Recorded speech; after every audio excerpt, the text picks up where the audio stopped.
The Pew. Where we were just discussing why the Batman frames were crooked. Because the criminals were crooked. Yeah, you remember how the villains all had the sideways, like today's Pew? Yeah. Thanks to Igor. Okay, so it's time for a new segment. Time for a new segment. We actually had the time to think of something new.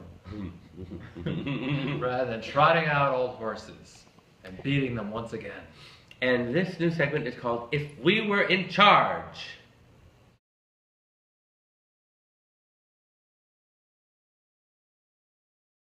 So on today's segment of If We Were in Charge, Michael was complaining, as he has on several occasions in recent months, about NPR, National Public Radio. I'm convinced that that's why the terrorists hate us. Because of those smarmy, smug, politically correct announcers on NPR. They are so annoying to listen to and so cloying. Their voices are so cloying, and they are talking about well, I'm not gonna say it on there, but oh Michael, go ahead and say it. But I'm convinced that's why the terrorists hate us. I mean, well, the reason Michael doesn't like NPR is because since I work in the news business, every I listen morning to NPR in the morning. Every morning I wake up and I hear the pollution and the ocean and the LGBTQI questioning community and I mean, it's just. Well, I would say that I don't think the terrorists. And they NPR. talk with this droning because we're so used to, sensationalized news. Hysterical, unstable people that don't speak in droning tones. No, we're so used to sensationalized shows like Access Hollywood and where everything gets and like LGBTQ community.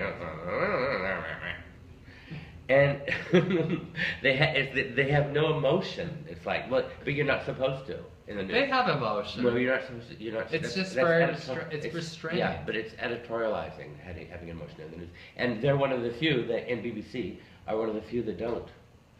Well, I would say that I think the terrorists don't hate NPR because NPR is the type of station that would try to actually explain the terrorist point of view. Yeah, I know. Which, like the ultra-conservatives might say, oh, that's just coddling the terrorists, their point of view is invalid. So right. Maybe you just hate NPR. Well, didn't the conservatives just take all their money away? Because of that reason? Well, in this case, I'm glad Michael's not in charge because I like NPR, and if I were in charge, it will keep going. Oh, I didn't say get rid of NPR. What would you do? I would, change. I would change it. I would make it a little bit more like Access Hollywood. Give them all Xanax and a cocktail. No, I would make it a little bit more like Access Hollywood. Oh yes, just what we need. More Access Hollywood in the news. Extra. We sure are cute for two ugly people.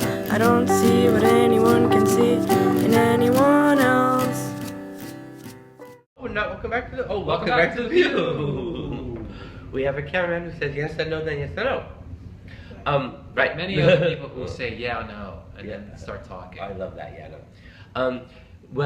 So we're talking about the funny Dear Abby column? Yes, Michael was very amused by a recent column by Dear Abby where a mother was very concerned about her son who's about to go to Princeton. He's 17 years old and she's worried because she's heard him talking about twerking with his friends. And actually, she should be worried if she's heard him talking about twerking with his friends because I don't know if I can't think of many Princeton students twerking. I can't get the image of this. Well, I could imagine some of them twerking. I mean, there might be like one drag queen that goes to Princeton. Exactly. So and maybe I'm sure she twerks. And maybe her son is that drag queen. But maybe. But it's just outrageous. So she was very concerned. She wrote to Dear Abby asking if she should be very concerned. And, because she thinks it's a drug term. Right, and we were so amused by the question that we couldn't even bother reading the answer. So we don't know what Dear Abby actually said. Our cameraman said that she didn't make an answer, and then when pressed further, said, well, we don't have the answer. So therefore she didn't make an answer. Which I like that answer. Okay, so. Yeah, I should have. Bitches want to know. Bitches want to know. It's Bob from the UK. And Bob wants to know.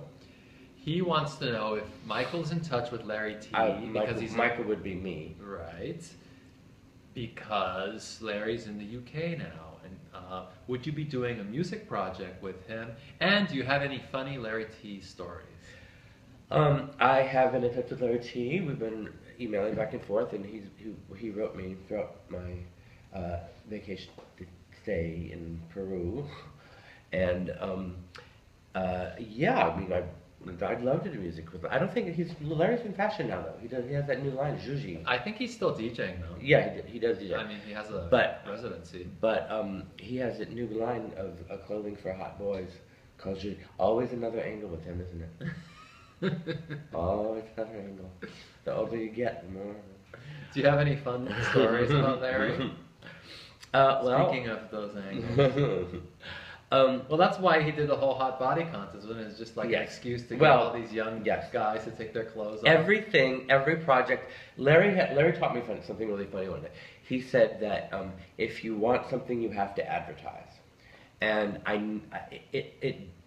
we were at an after-hours club, and it didn't dawn on me the next day until what he was talking about.